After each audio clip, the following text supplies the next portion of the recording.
Allô? Rima, Allô? l'Union européenne finira par être obligée de prendre une position devant ses propres peuples qui sont horrifiés par son inactivité. Rima Oui. Hassan, du coup, il y a eu des trucs qui Oui. sont passés. Ouais, en effet, pendant la nuit, il y a eu une petite panique à un moment. Ouais, apparemment, Parce il y a que- des drones qui ont approché du bateau. C'est Les ça. gens ont cru que c'était des drones israéliens. Contexte. Fais le contexte, Oui, alors, tiens, pour contexte. l'intro de la vidéo YouTube. Contexte, il y a Rima Hassan, Greta Thunberg, d'autres volontaires. Il y a aussi Yanis Mamdi de Blast qui ont embarqué sur la flottille de la Liberté. La flottille de la Liberté, c'est un projet qui vise à créer un pont d'aide humanitaire avec Gaza, puisque en théorie, selon le droit international, techniquement, Gaza est censé encore avoir accès à son espace maritime. Bon, ils sont sous blocus maritime aussi, hein, mais en gros, et techniquement, voilà, tu peux naviguer sur les eaux internationales pour créer un pont humanitaire. Enfin voilà. Et donc, en fait, d'utiliser ça. Il y a eu plusieurs tentatives de mettre en place cette flottille. Il me semble que Greta était déjà sur la première, si je me souviens. Je sais pas si elle était dessus ou si elle était en soutien. peut-être, ouais. Je sais plus. Je crois qu'elle était dessus. Je sais plus. Mais et en gros, qui a aussi échoué parce que ils se sont fait arrêter par la police israélienne, etc. Et une autre où il s'était fait bombarder par un drone. Je sais plus. Enfin bref. Donc en gros, il y a eu plusieurs tentatives de mettre en place ce pont d'aide humanitaire pour approvisionner Gaza et pour sortir en fait le blocus pour sortir en fait Gaza du blocus. Et donc là, donc sur cette flottille-là, donc il y a Rima Hassan qui est embarqué, comme je disais, évidemment, enfin c'est assez dangereux, vous imaginez bien, puisque ça a déjà bombardé des flottilles, ça a déjà, enfin voilà.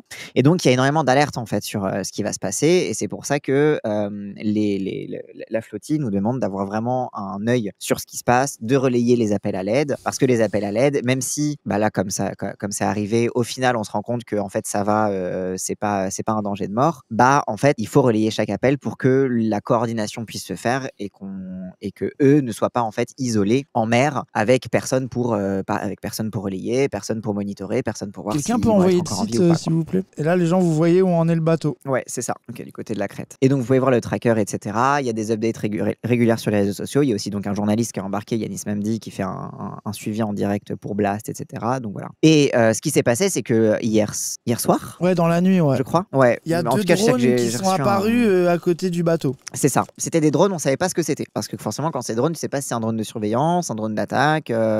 C'est compliqué à savoir. Et du coup, ils ont relayé des appels en mode on a des drones qui nous encerclent, on a mis nos gilets de sauvetage, on sait pas c'est qui, on n'a pas d'identification de ces drones, on n'a pas de truc. Donc, relayez jusqu'à ce qu'on en sache plus, etc. Voilà. Un drone a été aperçu juste à proximité du bateau. On ne sait pas si c'est un drone de surveillance ou si c'est un drone téléguidé qui peut attaquer le bateau. Donc on se prépare. Et donc, la grosse panique en pleine nuit, en pleine Elle a fait mer, un avec un post drone, qui a on sait été pas c'est quoi. supprimé aussi en mode on sait pas ce qui se passe, relayé, etc. Grosse crise de panique. Et il s'est avéré Du coup, qu'à elle a supprimé priori, le post ça pour serait... éviter qu'à posteriori les gens tombent dessus et paniquent. C'est Il y a ça. aussi en fait, il y a une gestion de la panique aussi qui est très importante. Donc, c'est aussi pour ça que parfois les posts sont supprimés. Parce que bah, souvent, comme les réseaux sociaux sont pas chronologiques, tu peux tomber dessus, être en mode OMG et paniquer pour rien, quoi. C'est ça. Et du coup, il s'est trouvé a priori que c'était deux drones grecs Ouais, de deux drones de surveillance. Évidemment, Ce qui est aussi un problème. Hein, la parce qu'ils droite sont et sur les l'extrême droite se sont turbo moqués, etc. Il y a une meuf du PS, là, si vous pouvez me retrouver le tweet, une meuf du Ah oui. PS qui lui a dit plonge. Ouais, elle a dit plonge. En réponse d'un post en mode soutenez-nous, on sait pas si on est en danger. Voilà, plonge. C'est de la Et en fait, folie. c'est ça le problème en fait de ce genre de truc, c'est que comme il y a besoin d'une surveillance, y compris des réseaux sociaux, et de relayer les alertes à chaque fois qu'elles arrivent, c'est genre ils vont dire oh là là, elle crie au loup, désolé, etc. Sauf qu'en fait, il y a un élément de contexte aussi, c'est ils naviguent sur les eaux internationales, ils ont le droit de naviguer sur les eaux internationales, et sauf qu'en fait, c'est les drones où leur autorisation d'être sur les eaux internationales est beaucoup plus floue, on va dire. C'est Donc, indécent. mais tout ça pour dire que aussi, la raison pour laquelle il y a une panique comme ça, c'est aussi que en eau internationale, les drones ont beaucoup moins le droit de survoler en fait. Surtout si c'est un drone grec, etc. Bah, c'est beaucoup plus complexe en termes de droit international d'envoyer des trucs militaires, que ce soit de surveillance ou pas, etc. Donc c'est pour ça que c'est pas invraisemblable qu'il y ait un danger si un drone vient les surveiller dans les eaux internationales. Même un drone grec, c'est pas rassurant. Allô, oui, non, c'est un drone de surveillance qui est rassurant, c'est pas un drone, oui. Mais donc voilà, donc c'est aussi pour ça que évidemment c'est très facile en face pour les sionistes, etc. de dire oh là là, ils se font des frayeurs pour rien. En même temps, leur vidéo ressemble plus au Club Med qu'un voyage humanitaire. Le niveau de décrédibilisation... Oui, parce que Rima a eu le tort de poster une vidéo où on voit le soleil sur la mer. Alors tu vois, genre ce serait serait dommage Mais surtout, d'embarquer j'adore pour une parce que- flottille et humanitaire y en et a d'avoir qui- accès au soleil. Il y en a qui se moquent d'elle, tu vois, parce que qui sont en mode ah elle a peur pour rien, c'est un peu ridicule, alors que justement, genre Rima depuis le début, je pense que c'est aussi ce qui les met en colère, c'est sa détermination et son sang-froid quoi. Genre c'est comme le tweet de je n'ai pas peur de mourir, enfin tu sais genre c'est vraiment. Ouais. Et je pense que ça, cette image-là, doit les mettre en colère, c'est de voir oui que t'as du sang-froid et de la détermination, tu vois, c'est vraiment une action politique réfléchie de quelqu'un en contrôle qui sait ce qu'elle fait et qui y va quoi. Genre Bah oui. peur de rien, Mais- c'est mobilisant de zinzin, oui, de fou. Mais d'autant que c'est très très important, encore une fois, cette importance de relayer dès qu'il y a une alerte, même si on ne sait pas, etc. Vous dites pas, ça se trouve, c'est une fausse alerte, parce que c'est précisément le truc, en fait. Il y a une gestion, dans ce genre de truc, il y a une gestion nécessaire de la panique, il y a une gestion nécessaire de l'attention des personnes et une gestion nécessaire des ressources. Et donc, c'est pour ça qu'il faut faire très attention avec ce qu'on partage, mais les partager quand même. En fait, il faut, comment dire, l'important, c'est d'avoir une communication claire. Eux-mêmes, ils ont une formation sur que faire en cas d'interception par l'armée israélienne aux abords de Gaza, que faire en cas d'interception dans les eaux internationales, que faire en cas de etc. En fait, il y a beaucoup de scénarios que eux-mêmes ils ont dû se former, etc. Mais c'est des scénarios qui sont là précisément pour éviter la panique. Parce que si tu te trouves dans une situation où t'as pas de scénario, t'as pas de plan B, tu sais pas quoi faire, etc. Là, va y avoir de la panique et de la communication tous azimuts, et là, ça va encore plus décrédibiliser. Mais c'est pour ça que les sionistes en face essayent de décrédibiliser les alertes qui ont été envoyées en disant crie au loup, c'est la preuve qu'ils sont pas en danger, oh là là, ils s'inventent des trucs, etc. Pour justement qu'on arrête de les soutenir et que ça nous prenne. Donc, il faut vraiment faire très très attention à ça et ne pas se faire avoir. L'argument que j'ai vu sioniste de gauche, /PS, etc., de meufs qui dit plonge, c'est aussi le truc de mais en plus, c'est un petit bateau, ils vont sauver personne, il y a à peine debout, ça sert à rien, c'est que de la com pour les nourrir eux. Alors que le discours est très clair, c'est de faire l'exemple, de sensibiliser sur la cause, de faire l'exemple et de réussir à créer les conditions politiques que ait la possibilité d'avoir un couloir humanitaire indépendant c'est de créer un d'Israël. Et de créer un précédent Exactement. pour réussir à pouvoir fournir de la bouffe et plein de trucs à Gaza sans en passer par Israël. C'est ça le but politique de ça. C'est pas juste ce qu'il y a dans le bateau. Genre, et c'est pour ça que la première flottille s'est faite intercepter. C'est pour ça que les flottilles précédentes se sont faites intercepter. C'est parce qu'Israël a conscience que si tu crées le précédent d'un pont d'aide humanitaire qui arrive de façon safe sur les abords de Gaza et à délivrer de l'aide humanitaire, quel que soit son contenu, etc., quelle que soit sa quantité, bah, ça veut dire que d'autres peuvent arriver pour amener plus de quantité. Et c'est de ça qu'ils sont terrifiés. Donc c'est pour ça qu'ils interceptent et c'est pour ça que cette flottille est importante. Je sais plus lequel, mais il y a déjà eu des bateaux qui ont essayé de faire ça. Il y a eu des morts en fait. Donc c'est vraiment chaud de faire ça. La toute première flottille, j'avais suivi parce que j'avais pas mal, encore une fois, moi je suis sur le TikTok pro-pal, mais je sais que le tout premier bateau, j'avais beaucoup suivi au travers du TikTok pro-palestinien et il y avait des tentatives que les TikTokers en parlent, etc., de faire un truc un peu viral, etc. Mais en effet, il n'y avait pas l'attention que peuvent avoir aujourd'hui les médias un peu plus mainstream, etc. Et donc aussi l'intérêt d'avoir Greta Thunberg, d'avoir Rima Hassan, d'avoir aussi l'acteur là, même s'il n'est pas sur le bateau, mais il était en soutien, Liam Cunningham, etc. Ça permet aussi d'avoir l'attention qu'avaient pas les premiers bateaux qui pouvaient se faire intercepter de façon en passant sous les radars et d'oublier que bah oui, en fait, il faut un pont d'aide humanitaire. Mais la dernière fois qu'on avait parlé de Gaza, etc., et on avait parlé de cette fameuse distribution d'aide humanitaire où on les voit tous dans des fils barbelés, dans des couloirs en mode checkpoint, tous massés, et qu'au final l'armée israélienne a tiré dans la foule. En fait, c'est parce que là, en ce moment, toute la propagande israélienne, c'est de se dire mais regardez, comment pourrions-nous faire un génocide puisque nous leur donnons à manger. Donc en fait, ils reposent sur le fait qu'il y a de l'aide humanitaire pour dire mais arrêtez de dire que c'est un génocide, c'est antisémite de dire ça. Mais du coup, si l'aide humanitaire arrive par un autre canal, là ça met à mal toute leur propagande aussi, parce qu'en fait, les conditions dans lesquelles ils donnent leur aide, c'est aussi de pouvoir récupérer des gens pour les interroger, de pouvoir éventuellement leur tirer dessus. En fait, c'est un jeu de contrôle de la population. Donc si tu as une condition d'aide humanitaire qui soit pas justement le prétexte d'Israël de se grandir et en même temps de faire du contrôle de population, là aussi ça met leur discours en danger. Ouais, 30 morts. Voilà quoi. Les conséquences, si jamais Israël leur tire dessus, en fait, ce qui me terrifie pour Rima, pour Greta Thunberg et puis pour toutes les personnes sur ce bateau, c'est que moi, j'ai l'impression que Israël peut tout se permettre et que va y avoir truc une prise de parole de oh là là, c'est insupportable ce qu'on fait Israël, et que ça va juste être des gens qui vont mourir en mer, ils vont juste couler le bateau. Enfin, je sais pas. Non. Les conséquences, c'est nous qui les produisons. Il faut garder en tête que s'ils nous demandent de relayer, de suivre, de faire pression pour que personne n'ignore, etc., c'est que les conséquences, pour l'instant, c'est encore en l'air. Il y a aussi une possibilité d'une pression populaire suffisante, d'une importance suffisante à ça pour que s'il se passe un truc, ça ne passe pas non plus sous les radars. C'est aussi pour ça que on n'est pas passif à regarder ça, on est actif. Ouais, d'en parler, de faire tourner le truc, etc. Et c'est aussi ce qui garantit leur sécurité. Bah vas-y, on regarde un peu ce qu'est Vas-y, Samzira. avec Samzira, ouais, de fond. Rima Hassan et Greta Thunberg ont récemment entrepris une traversée maritime vers la Palestine pour attirer l'attention sur les enjeux humanitaires de la région. Rima et Greta qualifient cette mission d'acte symbolique et politique avec objectif de faire respecter le droit international et les décisions de justice internationale et de mettre... Samzira, quel goat en tout cas. Hein. Le goat de plus en plus. Mais tous les contenus politiques qu'il fait, moi je trouve... Puis moi j'aime bien parce que il fait des choix éditoriaux comme ceux-là qui sont trop bien. Et en plus, il convainc parce que lui, il a ce truc de moi, je laisse tout le monde s'exprimer, je pose les questions. Ouais. Et tu vois, il a un truc très normie-compatible qui est hyper efficace. Il pose des bonnes questions. Hein. Oui, c'est ça. Il pose des bonnes questions. Et même quand il reçoit des gens qui sont pas dans nos idées politiques, il va sur les sujets. Et surtout, tu vois, ça, c'est un truc qui sort de la bulle, quoi. Genre, c'est trop précieux, quoi. Ça sort de notre bulle, quoi. C'est trop bien. Lui, son but, moi, j'ai vu une interview, il discute. Lui, il est en mode, je serai intransigeant avec tout le monde. Et en même temps, je laisserai tout le monde dire ses idées. C'est le débat démocratique. Il a les qualités et les défauts du truc de l'important, c'est de débattre et de poser les questions et que les gens, ils y répondent. Et donc, il y a cet angle mort du grand marché des idées, etc. Ça a des défauts. Mais dans ce lore du grand marché des idées, il sert pas, il sert moins la soupe que les médias traditionnels. Et surtout, il laisse vraiment s'exprimer des idées de gauche. Ça veut dire que les médias traditionnels servent la soupe à l'extrême droite, criminalisent et empêchent la gauche de s'exprimer. Samzira est équilibré avec tout le monde, avec un peu une illusion sur le marché des idées, je suis d'accord, mais il y a nulle part où Rima Hassan peut s'exprimer aussi longuement, avec des bonnes questions, où elle peut vraiment parler de ce qui lui arrive, avec quelqu'un qui la laisse dérouler son truc, qui l'amène sur des sujets intéressants. Désolé. Et même si il fait Odoul et qu'il est pas là à faire de l'antifascisme, à lui rentrer dedans, bah il laisse vraiment parler Rima en fait. On va se connecter tout de suite avec Rima Hassan. Elle va être en interview chez Zira en duplex, donc du bateau, le Freedom Flotilla. Et je trouve qu'il est trop mais justement fort, parce que c'est pas gogol. Enfin,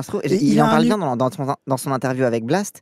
Bonjour Rima Hassan, récemment sur ton compte Instagram, tu as posté le message suivant: ce dimanche 1er juin, je pars pour Gaza à bord d'un navire humanitaire de Freedom Flotilla. Quand est-ce que tu as commencé à penser à mettre en place cette initiative avec les autres volontaires, parce que je crois que vous êtes au nombre de 12. Oui, tout à fait, nous sommes 12 à bord donc de ce navire humanitaire. Alors juste préciser que cette coalition de la Flottille de la Liberté existe depuis 2011 et c'est une coalition de 22 ONG qui a vu le jour justement en réponse au blocus israélien imposé à la bande de Gaza, donc depuis de très nombreuses années. Tu vois, 22 ONG quand même qui font le truc, qui essayent de faire ça, et ils sont en danger et ils ont besoin d'avoir des figures un peu publiques et légitimes comme Rima, Greta ou autres, etc. Et malgré ça, ça suffit pas à les mettre en sécurité. Tu sais, c'est pas 25 personnes d'ultra-gauche, bizarres, sur un bateau, tu vois, genre tu sais, c'est vraiment le truc le plus institutionnel possible. ONG, Rima, enfin tu vois, et même ça, c'est inacceptable, quoi. Et surtout, ce qui est bien qu'elle rappelle, c'est aussi que ça date de avant le 7 octobre, parce que le blocus de Gaza date de bien avant. Ça, enfin, tu vois, genre, c'est aussi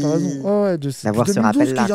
C'est depuis 2011 qu'il y en a besoin. Le blocus n'a pas un an, en fait. Et ça fait très longtemps qu'ils essayent très régulièrement d'acheminer en aide humanitaire cette bande de Gaza, qui bien avant l'offensive israélienne que nous connaissons depuis le 7 octobre, avait déjà été, si vous voulez, soumise à ce blocus et donc rationnée également en aide humanitaire. Donc c'est une initiative qui existe de nombreuses années et j'ai estimé urgent et bon de répondre à leur sollicitation, parce que j'ai été sollicitée pour pouvoir participer à cette initiative. J'y trouve vraiment du sens et surtout de la cohérence politique. Quel est le sens de ta participation à cette mission en tant que femme politique? Alors cette action, elle est à la fois symbolique et politique. Symbolique parce que sur le point de vue humanitaire, si vous voulez, on se doute bien que, je pourrais vous donner les détails de l'aide humanitaire qui est chargée à bord du bateau, mais on se doute bien que ça ne va pas suffire au regard des besoins de 2 millions de personnes qui vivent assiégées et affamées depuis. Oui, et personne vous demande ça. Il y a que les droitards et les sionistes de gauche pour se moquer et dire que c'est inutile. Mais parce que c'est une tactique. Mais parce que c'est une tactique de déstabilisation des mouvements de gauche. De dire, si tu ne vas pas résoudre le problème d'un claquement de doigts, alors dans ce cas, c'est nul et il faut s'en moquer. Donc elle est symbolique du point de vue humanitaire, mais elle est effectivement très importante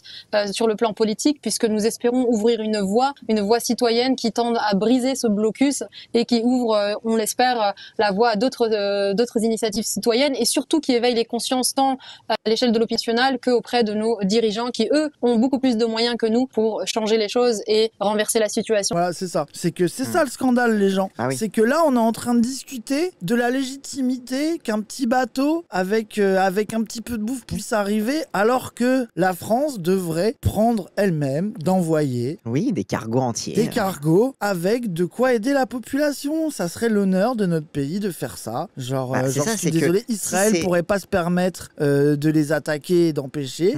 Et surtout, là, la place qu'on fait, c'est qu'on envoie des mitrailleuses en pièces détachées et qu'il faut des dockers stézétistes pour empêcher que ça arrive, en fait. Oui. Et qu'en fait, tout l'honneur du pays ne tient Et faut que aussi- sur des militants et des militantes qui se démerdent tout seuls pour essayer de contrecarrer ça, quoi. Bah ouais. Depuis le début, Rima Hassan, tu parles avec Greta Thunberg d'un acte symbolique et politique. Est-ce que tu es d'accord avec le média Libération qui, dans un de ses récents articles, dit que votre action est surtout un acte de désobéissance civile à portée internationale? Bah, je Bah non, comprends c'est de pourquoi. l'obéissance. Enfin, Bah, je comprends, oui. En fait, le problème, c'est que la désobéissance civile, ça a une histoire à l'intérieur de la gauche. Oui. Et tu peux justifier en quoi tu peux rapprocher cette action du concept de désobéissance civile au sens premier qu'il a, de méthode militante, etc. Mais ce qui me dérange, c'est le sous-entendu de gens qui ne connaissent pas cette histoire-là de « Ah, c'est de la désobéissance, c'est hors des règles, etc. » Alors que, désolé, ça ne devrait pas être illégal de partir en bateau, donner de la bouffe à des gens dans la famine qui subissent un génocide. Ça ne C'est ça. En devrait théorie, pas la être de la désobéissance, désobéissance civile. c'est face à des lois qui sont iniques et que tu vas dire ces lois sont iniques, je vais y désobéir. Alors que Et là, tu au peux y contraire, Voilà, oui, vas-y. là- et alors que là, ce qu'ils mettent en évidence, c'est qu'ils agissent en respect du droit international et que précisément c'est légal. Et que ce C'est qui ça. est illégal, c'est de les empêcher. C'est ça. Mais là où je comprends la tech de Libération, c'est qu'en réalité, c'est d'une désobéissance avec l'ambiance diplomatique et internationale de l'Occident Avec et d'Israël. C'est tu ça, vois. avec le Donc, fait accompli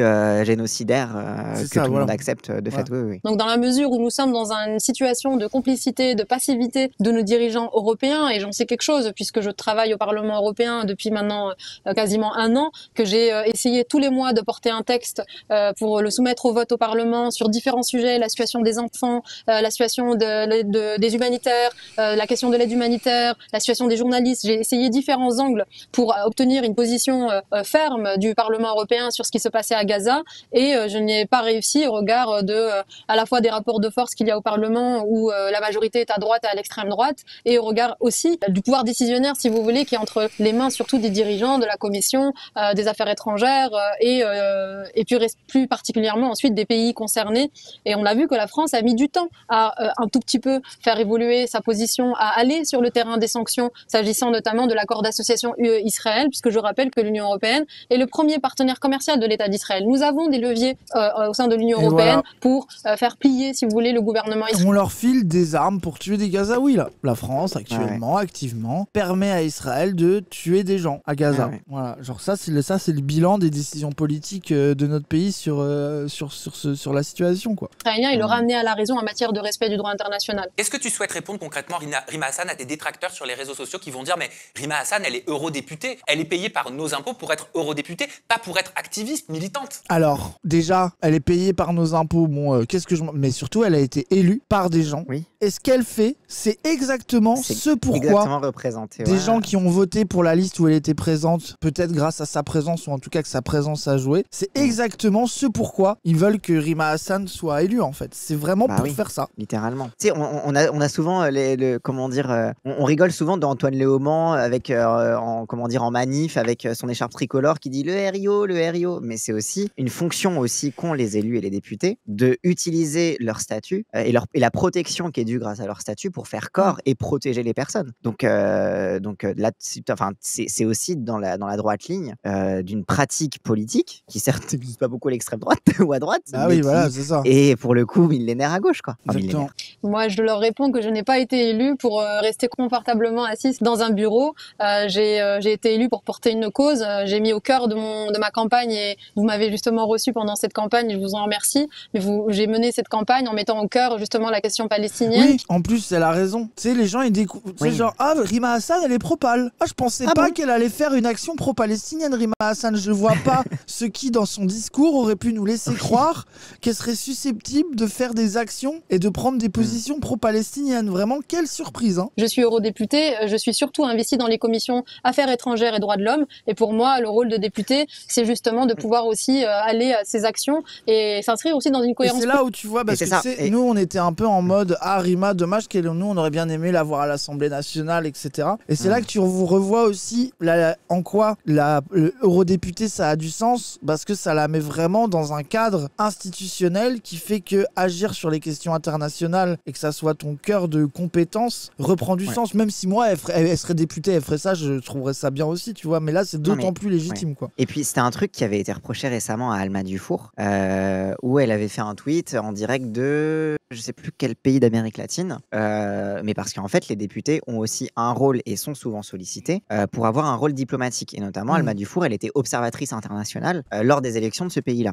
En Équateur, c'est ça. Et en fait, c'est aussi le rôle des députés d'avoir un rôle de diplomatie, d'avoir un rôle de lien en fait international. Et donc, ça rentre totalement en fait aussi dans le cadre de leur mandat. Et Alma Dufour, avait pareil les droitards et les sionistes qui étaient en mode oui, elle est payée par nos impôts pour faire du tourisme en Équateur. Et là, en mode bah non, en fait, c'est mon travail de parlementaire, littéralement. Bah oui, bien sûr. Et puis député, c'est une élection nationale, c'est de la représentation nationale, il milite sur les questions internationales sur laquelle en plus la France est plus qu'impliquée, soit pour soutenir Israël, soit parce que on pourrait mettre en place des choses pour aller contre la politique de colonisation israélienne. Bah c'est ton devoir de militer sur ce sujet-là de toutes les façons possibles, que ce soit à l'Assemblée ou dans un bateau, quoi. Donc pour moi, ça fait complètement partie du job. Pour cette action, comme pour d'autres, il y a bien eu des députés qui sont allés à Sainte-Soline. Il y a eu des députés qui ont pris des risques en allant sur le terrain. Ouais, moi c'est très bon exemple. Et en ouais, fait. de fond. Ouais, très bon Des mobilisations qui ont pu être réprimées avec beaucoup de violence, que ce soit pour les gilets jaunes et d'autres causes. Et bien, pour moi, ces actions concrètes, elles sont de cet ordre-là. Il y a cette action, mais il y a également une autre action qui se prépare, une marche pour Gaza qui part du Caire le 12 juin. Et j'espère que je pourrai également en faire partie. Pourquoi Rima Hassan, ce blocus justement humanitaire Oui, dont il tu y a parles des députés qui sont allés en Israël. C'est Oui. ça, et tout le monde était... Personne n'a remis ça en question, quoi. Il y a que la gauche pour avoir dit avec Mélenchon et on lui a reproché. Donc, Oui, parce qu'il a dit camper. oui, on met ça, bref. imposé donc par Israël à Gaza, il pose de nombreuses questions sur l'application du droit international. J'aimerais bien qu'on l'explique. Je veux citer les Nations Unies qui, il y a quelques jours, ont dit que 100% de la population de Gaza était soumise à des risques de famine. C'est le seul territoire au monde où nous avons cette donnée-là qui est de l'ordre de 100%.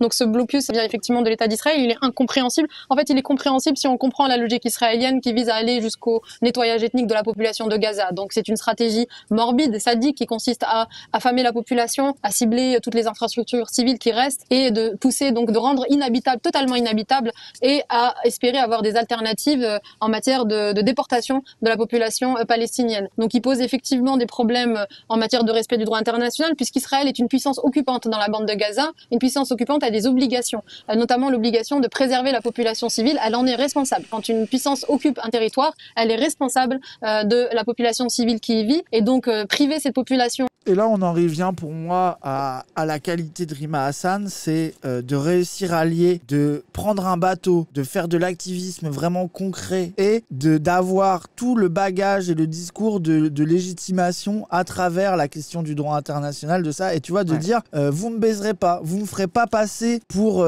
une gauchiste d'élue qui fait des trucs qui sont trop demandés. Tu vois, tu sais, ce truc que les normies reprochent beaucoup, c'est irréaliste, ça marche pas comme ça. Elle est en mode, je ne suis que la loi, en fait, je ne suis que le droit, et en fait, genre, il n'y a pas de truc irréaliste, bizarre, saugrenu, quoi, genre, c'est... Ouais. Et ça, si je pense, un truc qui est politiquement, pour des gens qui sont pas politisés sur cette question-là, est hyper efficace, tu vois, de marteler ça, quoi, pour... Genre, il n'y a même pas besoin de partir dans des trucs théoriques pas clairs, quoi, on suit juste ce qui devrait être fait et ce qui est appliqué à d'autres pays, quoi. Notamment de l'aide humanitaire, c'est véritablement des crimes de guerre délibérés et qui vont à l'encontre de tous les engagements internationaux qui sont pris par l'État d'Israël, mais également par ses alliés, en l'occurrence les États européens. Et en ce sens, ils ont une obligation d'intervenir pour faire cesser les crimes qui sont commis par cet État. Oui, tu fais certainement référence à la 4e Convention de Genève de 1949 qui énonce plusieurs principes fondamentaux sur la protection des populations. Ah, il a fait ses devoirs, j'adore. C'est vraiment, mais c'est trop bien. C'est la Convention de Genève. Le jeu de ping-pong, il est incroyable. Le moment de propagande, qu'est-ce que je suis heureux. Qui énonce plusieurs principes fondamentaux sur la protection des populations civiles en temps de guerre, qui sont la distinction distinction entre civils et combattants, la proportionnalité dans l'attaque, la précaution dans l'attaque, l'interdiction des mots superflus. Et aujourd'hui, les principes de cette convention, ils ne sont pas respectés. Mot Comment MAX, ça les gens. se fait alors qu'il y a des accords? Alors, je crois que ça s'explique par le fait qu'Israël est un État qui a bénéficié d'une impunité totale depuis des décennies. Parce que Et moi voilà. aussi, cette question, je me la pose. Je me dis, mais qu'est-ce qui fait dire à l'État d'Israël, et en particulier à ce régime d'extrême droite, qu'il peut aller jusqu'à cette politique qui, effectivement, indigne de nombreuses personnes dans le monde? C'est précisément cette question de l'impunité. Il y a un moment, si vous voulez, il faut se rendre compte que on a des interlocuteurs, parfois, politiques, qui ne sont pas fiables. Politiquement, qui ne sont pas fiables, c'est-à-dire qu'on ne peut pas leur faire confiance dans leur capacité réelle à faire respecter le droit international ou à respecter justement leurs propres engagements. Et en l'occurrence, l'État d'Israël fait partie de ces interlocuteurs, et je me le mets vraiment en parallèle avec le régime sud-africain à l'époque où on était plus ou moins dans la même situation. On avait un régime qui ne voulait rien entendre, et ce qui a fait plier ce régime et ce qui a permis de sauver les vies de civils, des populations blanches mais également des populations noires, ça a été justement d'isoler ce régime sur le plan international, d'instaurer un embargo sur les armes, de cesser les coopérations militaires et commerciales, de sanctionner sur le plan politique et diplomatique ce régime d'apartheid. Et voilà, et on a un exemple de si à l'international t'as des sanctions économiques de prise contre un pays qui fait un apartheid comme l'Afrique du Sud, ça permet de contribuer à ce que la situation change en fait. Et Israël et c'est même pas que les gens ne font pas de sanctions, c'est activement soutenu par l'Occident. Et en plus, rappelle que le pire dans tout ça, c'est que même quand il y avait le blocus international contre l'Afrique du Sud d'apartheid, les pays occidentaux se démerdaient quand même pour envoyer des armes en soum-soum. Bah oui, c'est ça. Et pour faire du soutien en soum-soum. Donc en fait, même dans cette situation-là, ils arrivent à soutenir, tu vois. Genre c'est. Bref. Et c'est qu'à cette condition que nous avons rétabli, si vous voulez, l'ordre entre guillemets, mais surtout rétabli une situation qui était plus respectueuse du droit international. Et je crois que c'est la même chose avec l'État d'Israël. Il faut le contraindre avec ces sanctions qui sont des leviers très importants dont on dispose notamment depuis l'Union européenne. Votre départ, Rima, il intervient après que le précédent navire, donc de la Freedom Flotilla, il ait été attaqué le 2 mai par des drones, alors qu'il se trouvait dans les eaux internationales, pourtant près de Malte. Comment vous arrivez tout l'équipage à poursuivre votre mission sereinement aujourd'hui, après connaissance de cette première attaque? Très bonne question. Alors je crois que d'abord nous sommes c'est fou, hein, tous extrêmement déterminés à bord de ce navire, dans le sens où nous croyons très fortement en nos convictions et nos engagements. Donc nous ne méritons pas non plus des applaudissements ou ou d'être glorifiés pour ça. Moi je comprends son humilité, mais si désolé, mais vous méritez quand même. On va vous glorifier quand même, t'inquiète pas. Moi je vais t'applaudir même si tu veux pas. Voilà, vous méritez des applaudissements et puis des prières, quoi, tu vois, et puis du soutien public surtout, quoi. Genre c'est t'inquiète, mais c'est normal qu'elle dise ça, mais je pense que c'est là on rentre dans le c'est pas toi qui décide, quoi. Genre désolé, je glorifie un peu, voilà. Mais pas d'idolâtrie, calmez-vous, parce que non, pas d'idolâtrie, mais voilà, une louange. Parce que nous ne vivons pas grand-chose à côté de ce que vit le peuple palestinien depuis maintenant près de 2 ans. Mais effectivement, nous sommes là par conviction, nous avons pleinement conscience, nous ne sommes pas là, je veux dire, le cœur très léger, nous avons conscience des risques. Tous les jours, nous avons conscience qu'on peut être soit attaqué par des drones, soit même être attaqué au milieu de la nuit ou être intercepté, et nous nous préparons aux différents scénarios qui se présentent à nous. Et donc pour cela, nous suivons aussi des formations tous les jours où nous répétons des exercices pour s'assurer que nous sommes en capacité de réagir à un temps très réduit, parce que si un drone arrive et qu'il peut effectivement émettre une attaque, on a vraiment une vingtaine de secondes, quoi, pour réagir. Donc on se prépare à ces scénarios pour pouvoir enfiler très rapidement des gilets de sauvetage, pouvoir sauter en mer, et puis pouvoir activer tous les leviers de communication qui permettent aussi aux personnes qui font partie de l'équipe de la coalition de pouvoir réagir en matière de communication et d'alerte, parce que Elle dit, pas besoin d'être applaudi, je m'entraîne pour ne pas mourir. Je m'entraîne tous les jours pour avoir 20 secondes pour sauver ma vie. Mais je ne mérite pas d'applaudissements. Bah non, mais arrête, désolé, à un moment donné, ça va. Ah ouais, Rima Naruto, c'est vraiment Naruto. Si Rima se faisait bouffer le bras par un titan, elle ordonna de continuer à charger de fou. Elle va crier Sasageyo dans l'eau avec son gilet de sauvetage, c'est grave. Je vais le dire, nous avons un médecin à bord qui nous a rappelé que si on se retrouve dans le scénario où nous devons abandonner le bateau et donc sauter en mer, on a 6 à 8 heures de survie dans une eau qui est entre 15 et 18 degrés. Donc tout ça va extrêmement vite, mais on s'y prépare et nous avons pleinement conscience des risques. Et c'est aussi pour ça que nous avons médiatisé beaucoup cette initiative. Contrairement à l'autre action qui a été menée donc le 2 mai, ils n'avaient pas du tout médiatisé leur action. Et je dois l'admettre, moi-même, j'ai appris sur les réseaux l'attaque de ce navire. Et donc ça a été très compliqué pour eux de mobiliser ensuite la population et la société civile. Voilà, et c'est ça le précédent qu'ils font différemment autrement et qu'ils font l'hypothèse que ça se passera pas pareil. C'est que là, voilà quoi, tout le monde est en train de suivre ça et les gens sont prêts à se mobiliser, à relayer le truc quoi. Pour alerter sur leur situation. Donc là, nous avons adopté une stratégie inverse, médiatiser beaucoup en amont pour s'assurer que tout le monde soit mobilisé si jamais nous sommes pris pour cible. Quelles ont été exactement les conséquences de cette première attaque sur le premier navire? Par chance, le bateau était beaucoup plus grand que celui que nous avons ici. Donc ils ont pu trouver des oui, mais attends, ça veut dire que votre bateau est plus petit quand même. Donc là, nous sommes sur un bateau qui est beaucoup plus petit. Si nous avons une attaque, le bateau est foutu. Hein. Donc nous coulons ou alors il faut nous venir. Mais dis ça comme ça. Bon bah si on se fait attaquer, c'est finito. Eh bah c'est bien. Écoute, c'est terrible. Mais c'est pour ça les gens commencez pas à paniquer. De toute façon, vous êtes pas dans leur situation, donc vous avez le luxe de paniquer, mais aussi le luxe de ne pas paniquer. C'est aussi pour ça là, la suite de sa phrase, ça va être qu'on nous vienne en aide très très vite. Et donc, voilà, c'est ça. Surtout elle a l'esprit froid. Les gens peuvent avoir l'esprit froid, je vous en supplie quoi. Puis c'est aussi le truc de mettre la pression, truc d'Israël vous allez avoir la responsabilité de jeter à l'eau une eurodéputée en fait. Genre ça reste, je suis désolé, c'est vraiment, enfin si la France ne prend pas de mesures après ça, c'est honteux quoi. Le deuxième scénario dont tu parles, c'est d'être arrêté par les autorités israéliennes.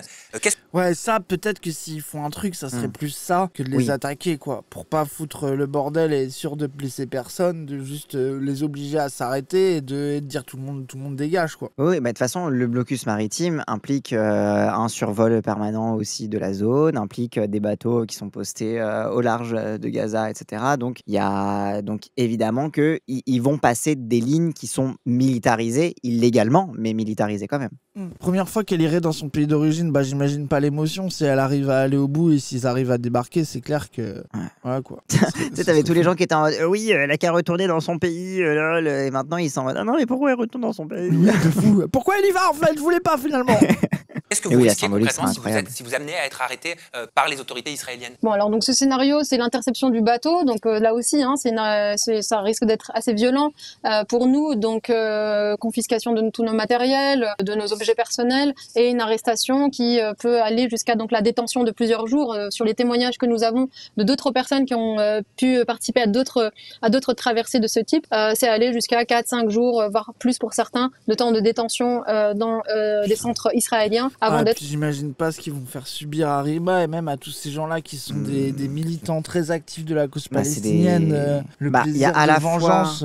C'est ça, on sait à quel point ils sont radicalisés, le plaisir d'humiliation des ennemis mortels, lol. Mais je pense qu'il y a aussi un monde où leur stature internationale les protège d'une certaine façon. Du moins, protège leur intégrité physique. Morale, je sais pas, mais physique, plus moins.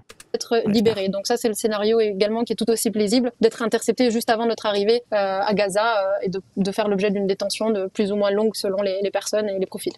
Et les profils, oui, surtout. Oui, c'est ça le problème. Surtout le profil d'une Palestinienne.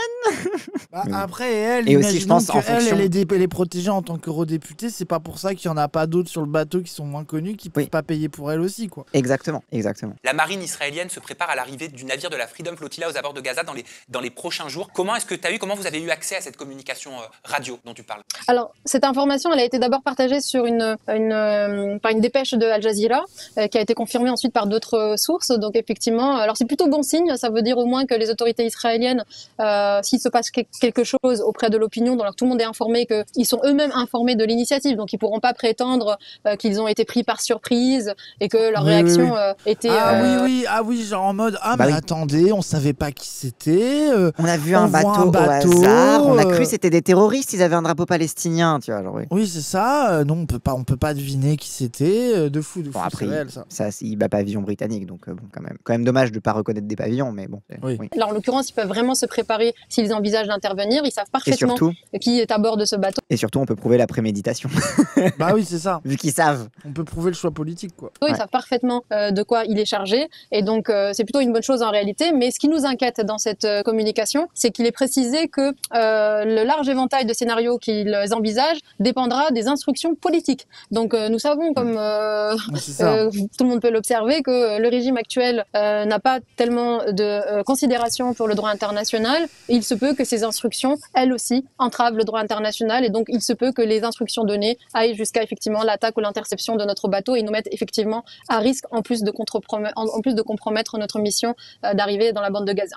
Rima a déclaré « Je n'ai pas peur de la mort et encore moins d'Israël. S'ils veulent me tuer, qu'ils le fassent. Je partirai en ayant fait ma part. » Je suis désolé, mais cette phrase-là, va y avoir des statues de Rima Hassan avec cette phrase écrite. Hein. Genre, ça va être, vous voyez les citations connues de Rosa Luxembourg ou de Louise Michel. Genre, ça va faire pareil, cette citation. Ça va être une citation historique que les générations futures de gauche se répéteront. C'est évident, c'est évident. Est-ce que je dois comprendre que ça veut dire que tu songes concrètement à l'éventualité d'être prise pour cible? Est-ce que t'as peur? Non, je n'ai pas peur. Je suis concentrée, bien sûr inquiète.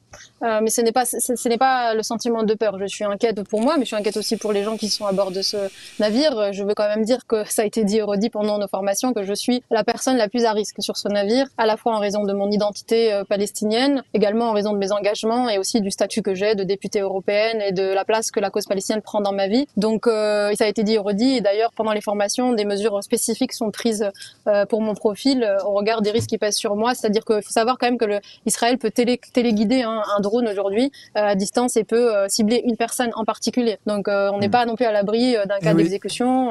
Donc tous ces scénarios ont aussi pris. Ouais, mais c'est... De toute façon, elle le dit, nous ne sommes pas à l'abri d'un cas d'exécution.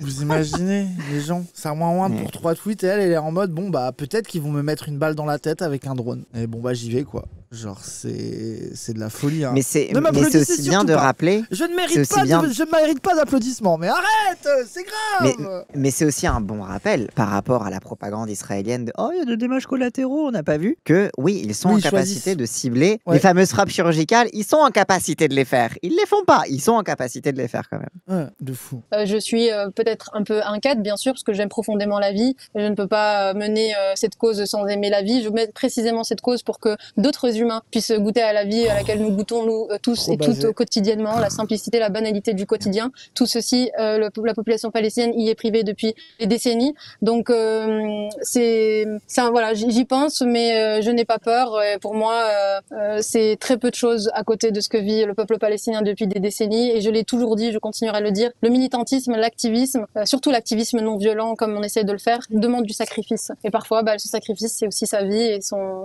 temps et son intégrité physique. Donc je m'y prépare et je considère que c'est aussi faire ma part. Bon bah... Elle est trop forte. J'ai les larmes, gros. Vraiment, mais quelle chance vous vous rendez compte d'avoir dans toute cette situation les médias full acquis à Israël et à la colonisation. Et nous, on a réussi dans toute cette merde de criminalisation de la gauche. On a Lout, une militante tellement incroyable, quoi, qui donne trop de force, tellement déterminée, avec tellement de sang-froid, et en même temps qui dit des trucs trop beaux, genre il est où le vieux là? Ah voilà, on regarde un peu avec le vieux parce qu'apparemment c'était touchant ce qu'il a dit. Et surtout, moi je veux voir parce que le setup de l'interview est trop bien. C'est Mélenchon qui parle et t'as Rima qui est sur son bateau. Et Mélenchon il parle tout seul, ce que je trouve exceptionnel. Genre vraiment c'est incroyable. C'est sur Al Jazeera. القارب مدلن الذي اتجه من ايطاليا الى شواطئ غزه في هذه المداخله الفريده من نوعها والخاصه والحصريه على الجزيره مباشر. سنتمكن من مقابله مؤسس حزب فرنسا الابيه السيد جون لوك ميلونشون. سنساله سؤالين ثم نوصله بريما معنا النائبه عن الحزب في البرلمان الاوروبي وابدا مباشره حتى ننتهز الوقت. سيد ميلونشو ارحب بك واشكرك كثيرا على قبول هذا اللقاء ونعتذر على تاخر الوقت. والسؤال الاول مباشره ما هو رايك في مثل هذه الرحله والرحلات التي تنطلق الى قطاع غزه؟ D'abord, je veux lui dire mon admiration, ma fraternité. Vous savez, c'est une décision libre qu'a pris Madame Rima Hassan. Personne ne lui a dit fais ceci ou fais cela. Ça se voit que, mais moi je pense Mélenchon, c'est genre lui, c'est des moments où il dit c'est pour ça que j'ai fait ça quoi. Genre c'est la fierté d'avoir quelqu'un comme ça dans ton mouvement. Genre tu sais, en mode voilà quoi, tout ça n'est pas vain quoi. Et puis même il voit comment ça s'inscrit dans l'histoire de l'activisme politique à gauche, etc. Enfin, bah bien sûr. Tondelier elle va dire que Rima à Gaza avec son kéfis c'est de la provocation. Ah ouais, rappelle que c'est ça le soutien qu'elle a eu Rima des Ruffins et des Tondelier qui disent disent qu'elle est là pour provoquer. Hein.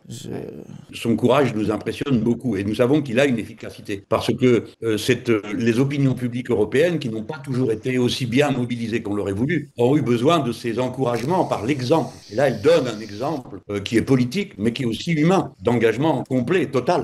Et non pas parce que les gens perdent la raison, mais parce qu'au contraire, ils sont pleinement raisonnables et ils comprennent que c'est en agissant qu'ils peuvent changer la réalité, pas en la regardant passer devant elle. Donc moi, je dis d'abord... Moi, j'aime bien le fait qu'ils disent le truc de c'est raisonnable de faire ça. Oui. Genre, il n'y a pas le truc de sortir de ouais, elle est un peu folle, ouais, c'est un peu osé, c'est quand même un peu dangereux, machin, tu vois, le truc de bah non, c'est la raison de la lutte. C'est raisonnable, pour gagner, il faut lutter, quoi. Genre, sinon tu n'obtiens rien, quoi. Tondelier a soutenu bande de haters. Oui, bah il était temps. On aurait aimé qu'elle soutienne déjà à l'époque. Bref. Mais à l'époque, c'était pas encore un génocide. Ah oui. Ce sont les opinions mobilisées qui ont obligé, sur la base des images qui nous arrivaient de Gaza, les dirigeants à changer de position en Europe et petit à petit à venir sur la position sur laquelle ils sont. Et maintenant, nous voulons qu'ils passent à l'action. السؤال الثاني سيد ميرون شو بخصوص موقف الاتحاد الأوروبي ما رأيك بموقف الاتحاد الأوروبي هل أخذ الموقف المطلوب منه لحماية Pour les gens qui jouent à un jeu qui lisent pas les sous-titres, ils demandent c'est que l'Union européenne et est-ce qu'ils font le nécessaire pour protéger le bateau. Si l'Union européenne avait assumé sa responsabilité politique, le respect des accords qu'elle-même a signés, il n'y aurait plus de génocide. Eh oui.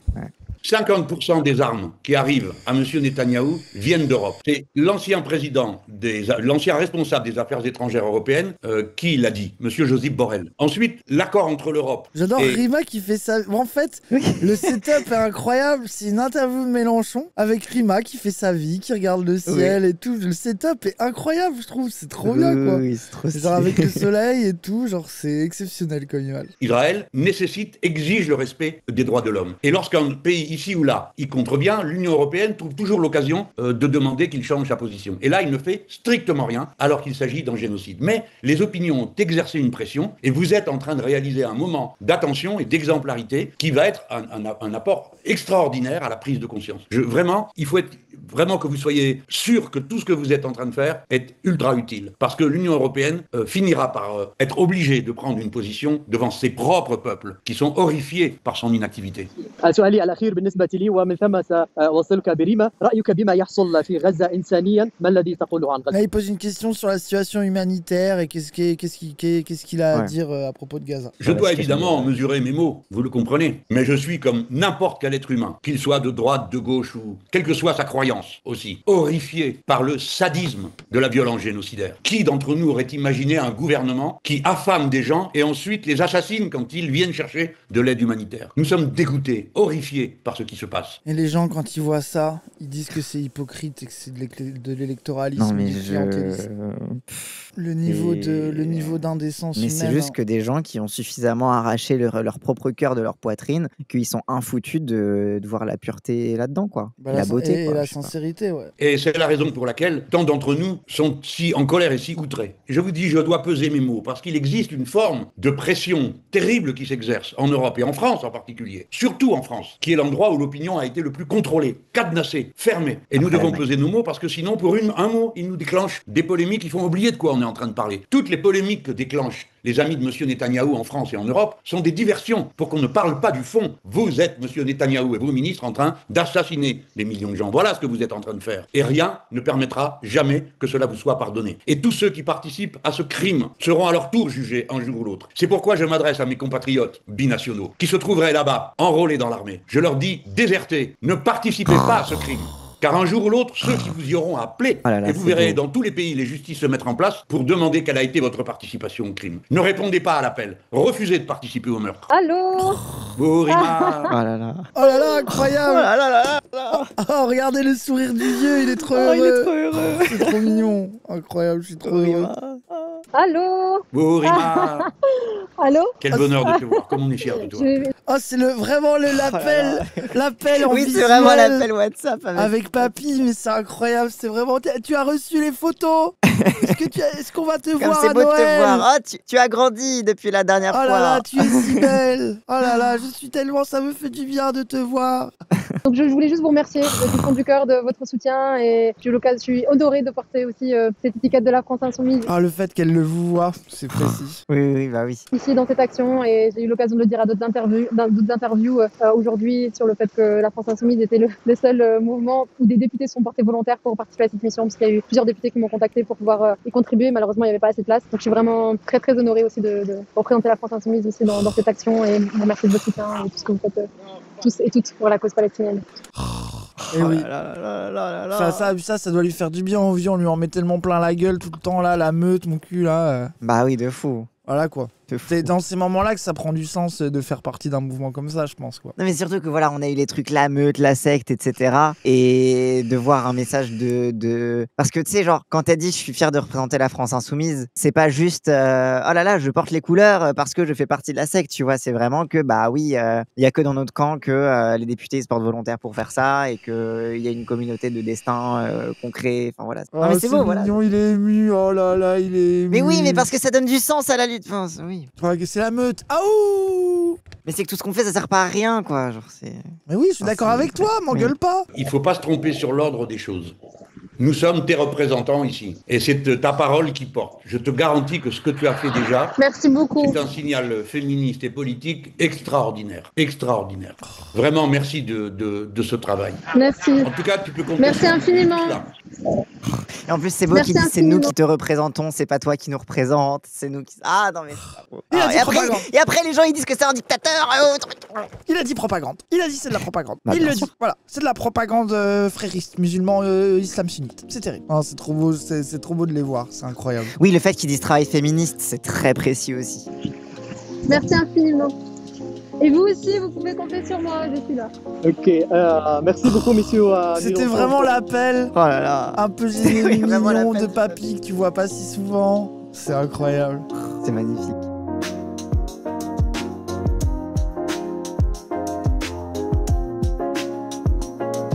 Et après, ils veulent qu'on fasse une primaire pour remplacer Mélenchon.